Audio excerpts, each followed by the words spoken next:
name is Tamara Chambers, and this is Tamara Just Saw. And since I missed last week's, this week's episode is on Aquaman. So of course I'm repping a little light Mara here. You all knew I was gonna do that, obviously, so here we are. Okay, so my background with Aquaman is not extensive, comic book wise. I think I've only ever read Aquaman in groups. I've never read just like straight up Aquaman comics. I've seen a bunch of reference photos, but I've never dove into Aquaman comics. He's always been pretty silly to me. There's a meme floating around on Facebook recently where Aquaman is stuck in one of those 6-pack soda plastic holders, you know, the ones ruining the environment, and he's stuck in one, and it's just like, this guy gets a movie, and it made me laugh. It's really funny, and I find Aquaman to be kind of a silly dude. I also am under the assumption that he kind of started off as a silly dude in the comics, and then he got a little bit more serious and more intense and badass as time went on. But that's just something I've heard floating around the internet. I don't actually know that to be true. I've always seen him as kind of like a cheesy, fun addition to the Justice League, but never someone who I really want a full movie for, you know? Aquaman to me has always just been a pretty self-aware, cheesy superhero. Seeing the trailers for this movie though did not excite me. I think in a few videos I've mentioned that I was not excited to see this movie. I thought that the CGI looked really, really bad and way too abundant, and I was not excited for Jason Momoa. To be honest, I've not really seen him in anything except for being Aquaman in Justice League. I don't watch Game of Thrones. I read the books. And then going to see the movie,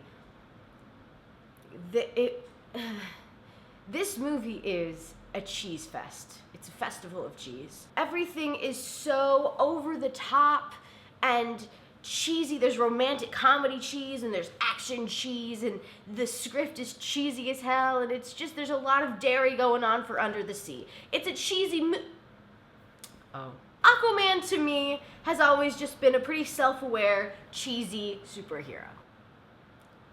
That's what they were trying to do. It was on purpose. I had a really good time with this movie.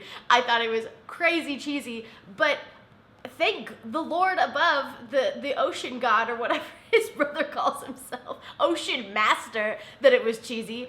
Because if this was a dark, moody, broody DC film, God, that would have been insufferable. This was fun.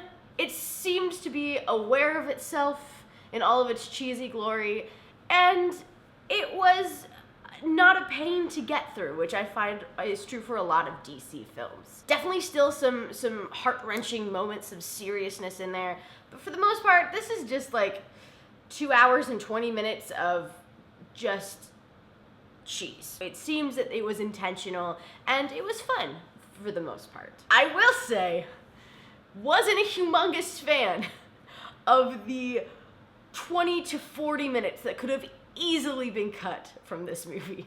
It was way too long. There were some total moments of just like, why is this being drug out so much? And again, it was a fun movie, but there were some moments where it would have been so much more fun if it was 40 minutes shorter. I thought the world building was awesome. There's different circuits in the ocean of different ocean people and ocean folk, and those were flipping awesome. The design of some of the characters, super, super cool. The CGI, the thing that I thought was just gonna ruin the movie for me, was really well done. I'm not someone who likes to watch an all CGI movie. Avatar, didn't really get it. This wasn't my cup of tea, I would say, but for going in thinking I really, really wasn't gonna love it, I had a really fun time with it. And for a movie that's all CGI like this, you know, majority CGI, that's surprising, I think, for me personally to say that. And so I think for someone who does enjoy CGI, yikes, you're gonna love this movie. The acting was killer. They hired some really good people in this who really believed the stakes and really believed the conflict that they were talking about, and it worked out well. Jason Momoa was just living, yes, queen, in all of the scenes that he was in. He was having a blast, it seemed. And that's so much fun to watch. He is this just giant, of course, beautiful, you know, sea folk man. And to see him be silly in that character is the perfect mix. I know there's a lot of people who don't enjoy a ton of comedy in their superhero movies nowadays, because Marvel's really gone pretty hard into the comedy in action kind of world, which I happen to love. But I know a lot of people don't love it. Like Thor Ragnarok came out, people are like, okay, enough. Which I understand that point of view. I love that. But this, I still think will be enjoyable for you, because no one can go into Aquaman being like, if there's just not a bunch of blood and guts and intense war and no laughs for me, then I just don't know if you're going into Aquaman with the right mindset, personally, is my opinion. Nicole Kidman, I loved Nicole Kidman in this. I have such a soft spot for her, and that woman was a badass in this movie. She has a fight scene that just, are you joking me? There's some definite CGI, some effects done to make her look younger at a point. Also, I feel like they did that to Patrick Wilson, who plays Aquaman's brother, the Ocean Master, which, God, he got the better nickname, I'll say. Ocean Master versus Aquaman. Aquaman, pretty okay. You know, you get the gist of what he's about. But Ocean Master? That's awesome. Patrick Stewart, also really great, very focused on his intentions as an actor in this film, I think. I saw a little bit of, you know, some stuff done to his face as well to make him look younger. It didn't really bother me. It was just noticeable, I will say. I thought, oh God, what's her name? Oh, Mara. Amber Heard. Didn't even have to look it up. Hell yeah, Tamara, you're crushing it. I know you're dressed up as her right now, so you should. Okay. She's strong, she's cool, and then also at parts, I think that the script did her and Jason Momoa and their relationship a disservice. There's one part where they go full-on romantic comedy, and it's a lot. It was a misstep, I think. That was a little, just diving too much into the cheese factor.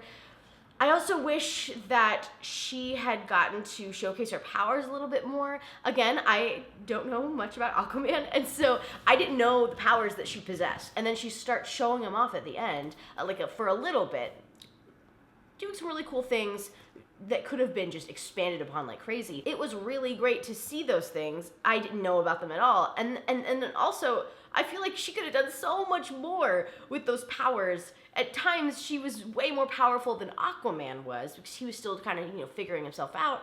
So it was cool to see her use that. I think they could have gone way further with that, and hopefully if they do another Aquaman, they will. I also really enjoyed that they didn't make this about the Justice League. There was no Wonder Woman cameo, which I thought was great. I love Wonder Woman. She's my favorite in the DCEU, but